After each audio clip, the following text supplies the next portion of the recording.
오늘 말씀의 제목은 시절을 따라 마라나타입니다. 한번 따라해 보실까요? 시절을 따라 마라나타. 네. 오늘 본문은 시편 기자가 복 있는 사람의 특징을 묘사하는 표현입니다. 시편 기자는 1절에 복 있는 사람이 하지 않는 것에 대해서 이야기하죠. 악인의 꾀를 쫓지 않고 죄인의 길에 서지 않고 오만한 자의 자리에 앉지 않는다 말한 후에 2절에서는 복 있는 사람이 하는 것을 이야기합니다. 1절에서 하지 않는 것, 2절에 하는 것 이야기하는데 뭘 합니까? 여호와의 율법을 즐거워하여 그 율법을 주야로 묵상한다. 하나님의 말씀을 묵상한다. 그러면서 이제 3절에서 오늘 본문인 3절에서는 이런 사람의 삶의 특징 나타나는 어떤 표현들을 지금 이야기하는데요. 그것은 시냇가에 심은 나무 같아서 때를 따라 시절을 따라서 때를 따라서 과실을 맺고 그 잎사귀는 마르지 않아서 그 행사가 다 형통하게 된다라고 말합니다. 여기서 지금 이 복 있는 사람에 대해서 묘사하는 것에 있어서 지금 과실과 잎사귀를 이야기하는데 과실과 잎사귀 사이에 시간을 축으로 하는 어떤 대조가 일어나고 있음을 보게 됩니다.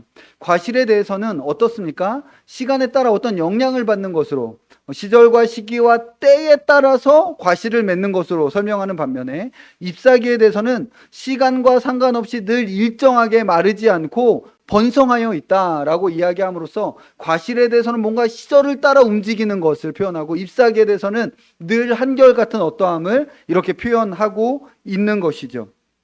여기서 우리가 복 있는 사람의 특징을 보게 되는데 하나는 시간, 때와 시기에 따라서 어떻게 나타나는 특징들이 복 있는 사람에게 있고 그리고 그것과 상관없이 시간적 어떤 상황들을 초월하여 한결같음의 어떤 특징들을 복 있는 사람은 가지고 있다라고 지금 본문에서 말하고 있는 것을 보게 됩니다.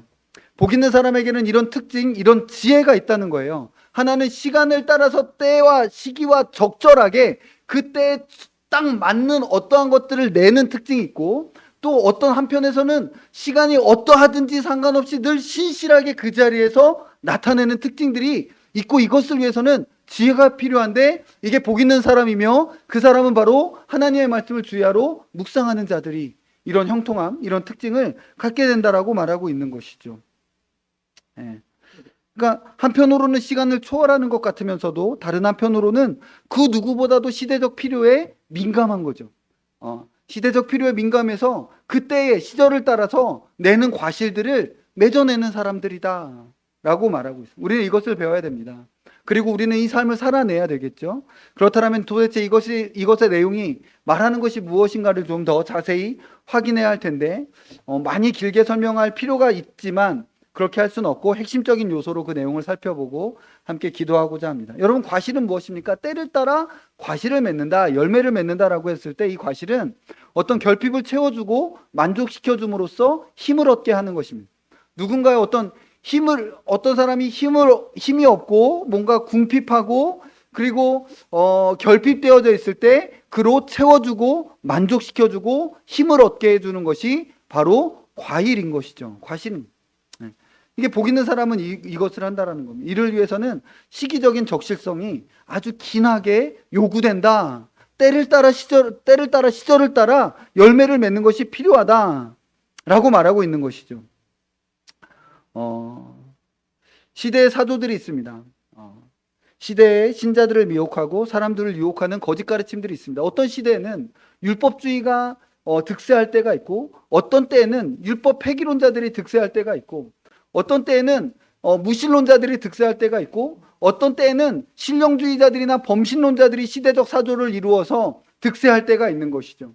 그 시대의 어떤 시기들을 분별하고 그 때를 분별하여 그때에 필요한 하나님의 사람들에게 그때에 적절한 하나님의 말씀을 제시해 주는 필요가 있는 것이죠.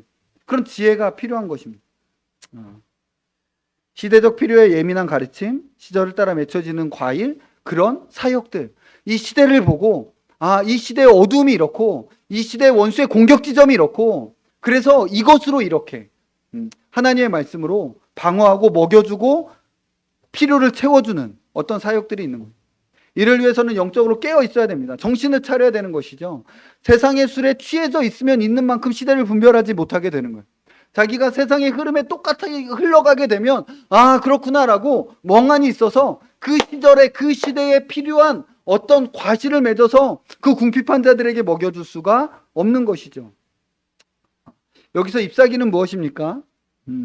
본문에서 시편 기자가 잎사귀는 마르지 않는다라고 할 때 잎사귀에 대해서 여러 가지로 뭐 해석할 수 있고 이 요한계시록에 나오는 잎사귀적 의미들을 가지고 올 수 있겠지만 가장 근본적인 의미, 오늘 본문에서 시편 기자가 이야기하고 있는 의미는 그것의 생명력, 그것의 생명의 활기를 보여주는 것으로서의 잎사귀라고 할 수 있습니다. 잎사귀가 마르지 않는다라는 거예요.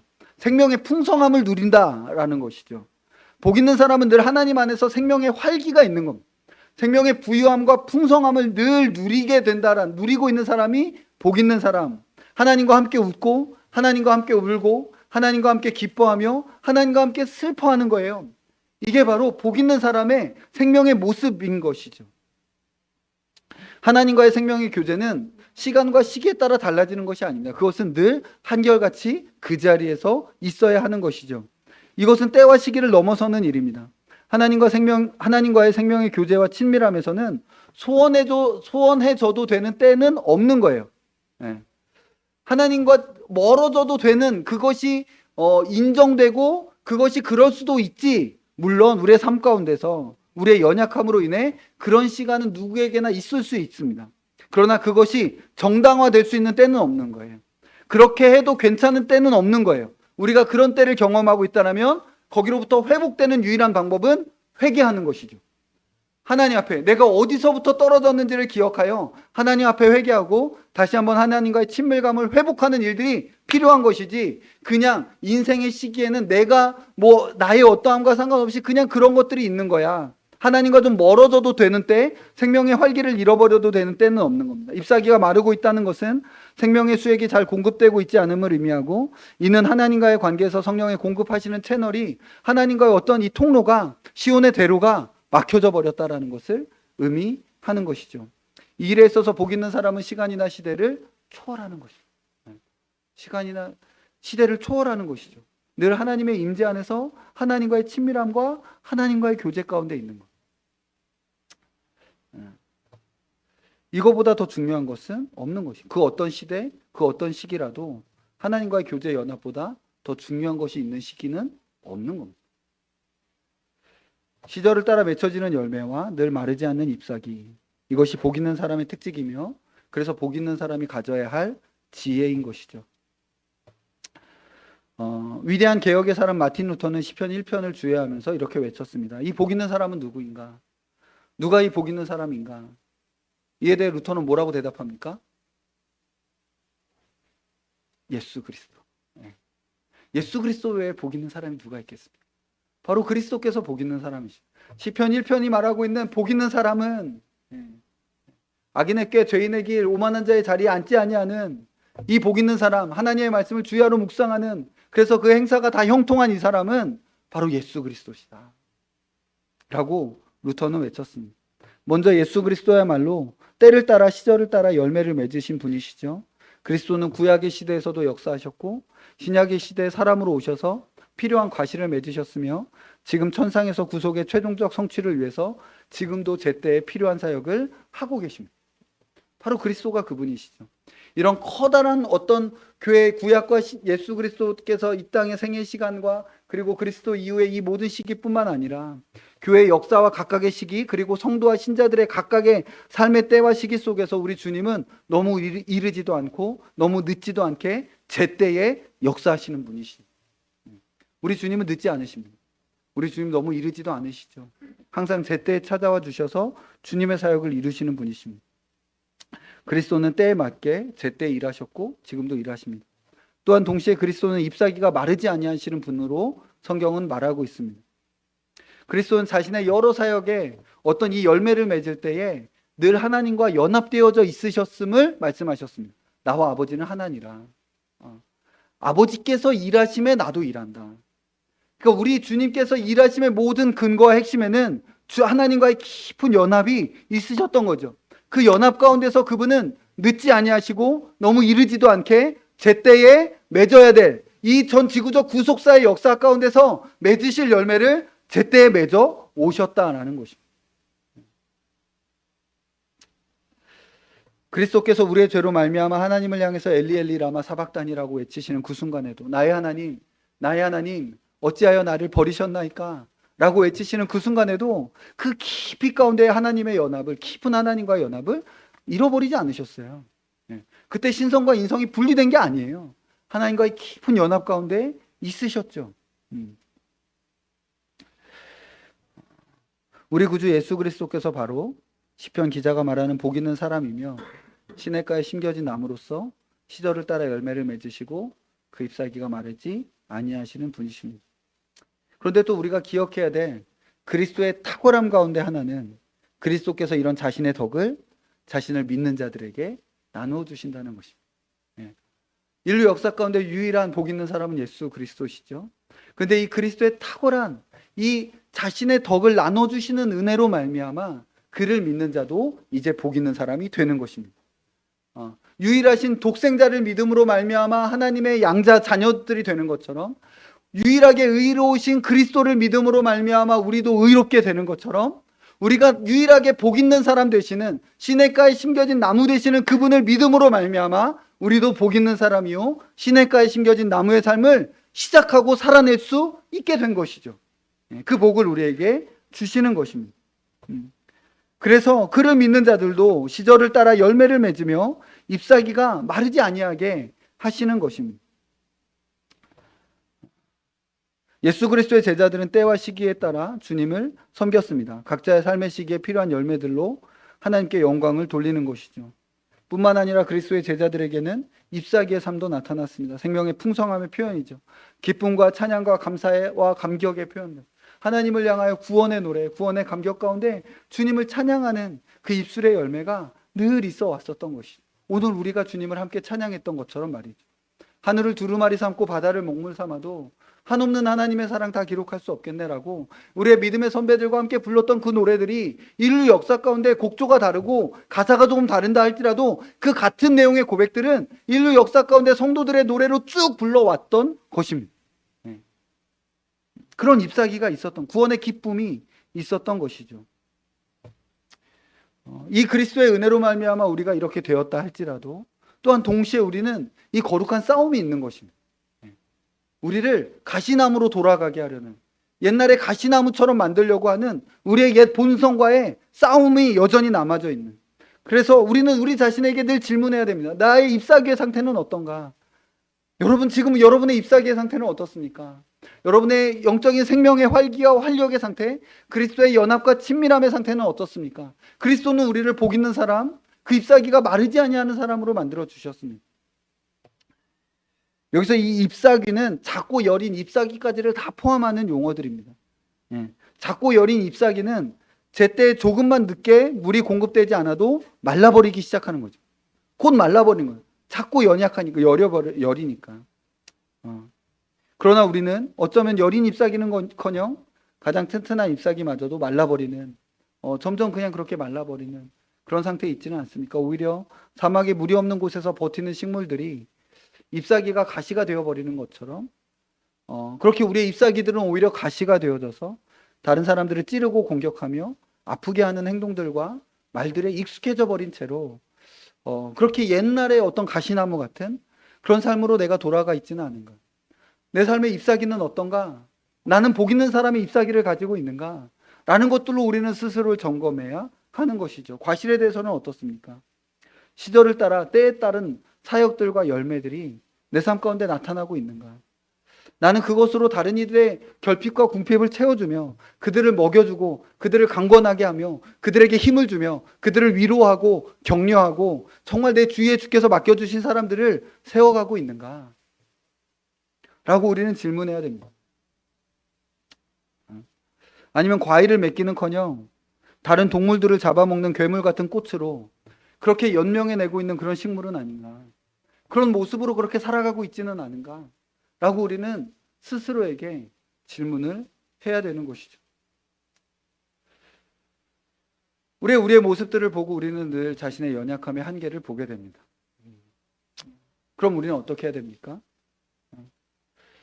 나의 연약함을 보고 말라버린 잎사귀와 맺혀 있지 아니하는 이 빈 열매 맺은 가지들을 보며 우리는 어떻게 해야 됩니까? 방법은 하나밖에 없습니다. 시냇물로 돌아가는 것, 그리스도께로 돌아가는 것이죠. 시냇물을 떠나면 잎사귀는 마르고 열매는 그치게 됩니다.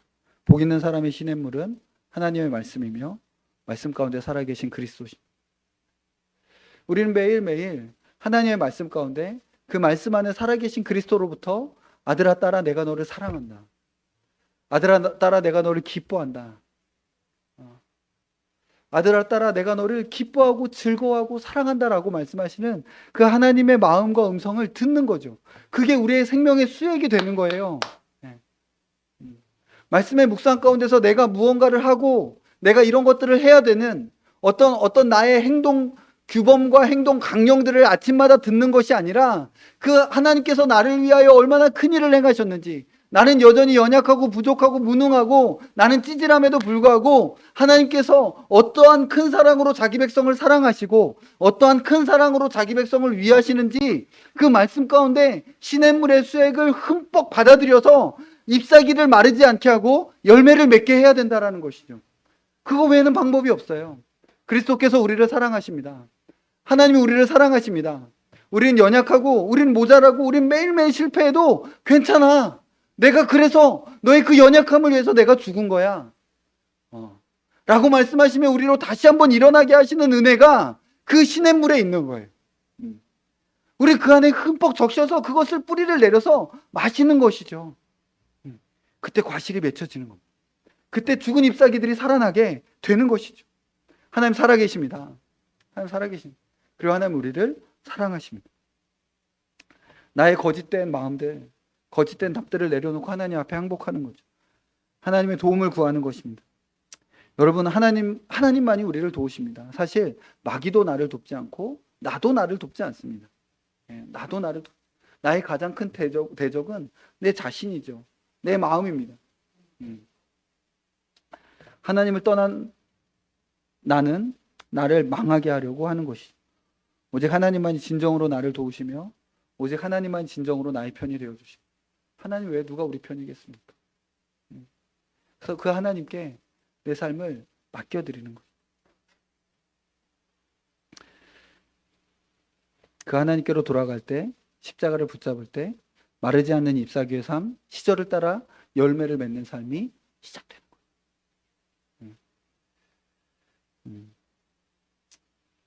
그리스도의 위대한 사역으로 주께서 우리를 회복시켜 주시면 우리는 더 이상 찌르고 고통을 주며 아프게 하는 자들이 아니라 우리 주 예수 그리스도께서 우리에게 해주신 것처럼 감싸주고 치료하고 위로하고 힘을 주고 격려하는 자가 될 수 있습니다. 우리가 다른 사람들을 늘 비난하고 정죄하고 판단하는 어떤 말들이 우리의 입 가운데 많아졌을 때 우리는 스스로를 돌아봐야 돼요. 그리스도의 은혜 안에서 내가 혹시 메말라져 있는 것은 아닌가?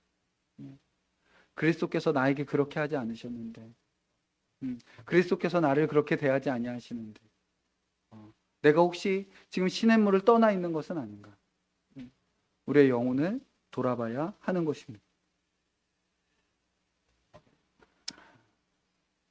마지막으로 우리가 사는 시대에 우리에게 요구되는 열매, 이미와 아직의 이 시대에 우리에게 요구되는 사역에 대해서 말씀을 드리고 이제 말씀을 마무리하려고 합니다. 주 예수 그리스도의 재림 이후로 모든 시기는 성도들에게 마라나타의 시기입니다. 마라나타의 때인 거죠. 우리 주 예수 그리스도께서 오시고 우리 주 예수 그리스도께서 다시 오실 때까지 아멘 주 예수여 오시옵소서라고 외치지 않아도 되는 시기는 없었습니다. 모든 시기가 다 그렇게 외쳐야 되는 시기인 것이죠. 그럼에도 불구하고 마지막이 더 가까이 올수록 우리는 더 큰 열심과 헌신으로 모이기를 힘쓰며 서로를 격려해야 한다는 것을 믿고 있습니다. 모이기를 패하는 자들의 어떤 습관과 같이 하지 말고 그날이 다가옴을 볼수록 더욱더 그리하자. 더욱더 모이고 더욱더 격려하고 더욱더 위로하자라고 히브리서 기자는 유대인 그리스도인들을 향하여 그리고 성도들을 향하여 말하고 있는, 그날이 다가옴을 볼수록 더욱더 모이며 더욱더 위로하고 격려하자라고 말하고 있는 것이죠. 오늘은 매월 마라나타로 드리는 마지막 모임입니다. 지난 수년간 언제부터 시작됐는지도 잘 모르겠어요. 매월 마라나타로 한 달에 한 번씩 하나님을 섬기고 성도들을 깨우며 교회를 섬기는 기회를 주셨습니다. 그리고 이제 우리는 주임은 매주 마라나타로 그 일을 하도록 부르심을 받고 있다고 믿고 있습니다. 이는 마지막 때가 되면 될수록 더욱더 모이기를 힘쓰고 배교와 배도의 때 거짓 가르침들이 난무하고 도무지 그리스도의 재림을 사모하지 않는 시대에 더 부지런히 강력하게 사역해야 할 필요성을 보여주시고 계시기 때문입니다. 우리는 이렇게 해야 됩니다. 우린 더 모여야 하고 우린 더 깨어 기도해야 하고 더욱더 정신을 차려 허리를 동여야 하는 것이죠. 이렇게 하면 뭔가 구름 같은 사람들이 다 모여서 여기서 때를 막 떼거지로 모여서 이렇게 할 수 있다라는 뭔가 믿음과 환상을 받기 때문에 우리가 이렇게 하려고 하는 것이 아닙니다. 신실한 하나님의 사람들이 몇 명씩이라도 모여서 끝까지 주님 다시 오실 때까지 마라나타라고 외치는 성도들이 있어야 하기 때문에 그런 것입니다. 그리고 그것이 우리가 되고 싶은 것이죠. 마지막 때에 인자가 올 때에 믿음을 보겠느냐, 주 예수여 오시옵소서라고 재림을 소망하는 신원의 기도를, 이 땅에 하나님의 원수를 향하여 신원의 기도를 하는 그 믿음을 볼 수가 있겠느냐라고 탄식하시는 주님을 향하여 주님 우리가 여기에서 그 믿음 지키고 있겠습니다 라고 그렇게 주님을 향하여 외쳐야 될 사람들이 필요하기 때문에 우리가 그것을 하려고 하는 것입니다. 그 자리에 거기에 있겠다라는 우리의 믿음의 고백인 것이죠. 그래서 다음 주 2022년 9월 1일을 시작으로 이제 매주 마라나타 워십으로 우리는 주님과 시대를 섬기려고 합니다. 참으로 마지막 때입니다. 참으로 마지막 때입니다. 하나님께서 마지막 때 주에 다시 오시는 그 소망, 열정, 종말의 신앙, 그것을 가지고 시대의 나팔수가 되도록 우리를 불러주셨고 파수꾼이 되도록 우리를 세우셨다라고 믿습니다. 우리는 이제 이 시절을 따라 마라나타라고 외치려고 하는 것이죠. 여러분, 우리가 이렇게 주님을 섬길 때 우리의 삶에 어떠한 일들이 일어날지를 또한 기대할 수 있었으면 좋겠습니다. 우리의 삶에 이전에 있지 않았던 매주 뜨거운 예배와 찬양이 우리의 삶에 더해질 때 하나님께서 우리의 영혼을 어떻게 더 충만하게 하실 수 있으신지, 매주 특별히 종말의 말씀으로 정말 말씀을 들으며 기도할 때 하나님께서 우리의 영혼을 어떻게 무장시켜 주실 수 있으신지, 우리가 우리의 삶 가운데 나타날 변화들, 매주 하나님 앞에 이렇게 간절히 찬양하고 기도하고 이 없었던 이 시간들이 우리에게 이렇게 자리를 차지하게 됐을 때 내 영혼이 어떻게 더 예민하고 예리하게 마지막 시대를 섬기며 무장하여 하나님의 군대로 서서 주님을 섬길 수 있도록 하나님께서 내 영혼을 빚어주실지를 기대할 수 있으면 좋겠습니다. 하나님께서 우리를 강하게 하여 주실 것입니다. 하나님께서 우리를 분명히 시대를 섬길 수 있도록 분명히 우리를 그렇게 빚어주시고, 우리가 이곳에서 예배하고 민족들과 나라들과 이런 상황들을 듣고 기도하는 것만으로도 하나님이 우리를 이 시간들을 구별하여 하나님을 섬기는 용사로, 군대로 사용해 주시는 것이죠. 분명히 주께서 우리를 그렇게 새롭게 하시고 더 잘 주님을 섬길 수 있게 해주실 줄 믿습니다. 함께 그렇게 시대를 분별하고 정말 이 시대를 섬기는 우리가 되기를 소망하고, 우리를 통해 그런 사람들이 계속 일어나는 복과 은혜를 주시기를 소망합니다. 같이 기도하겠습니다.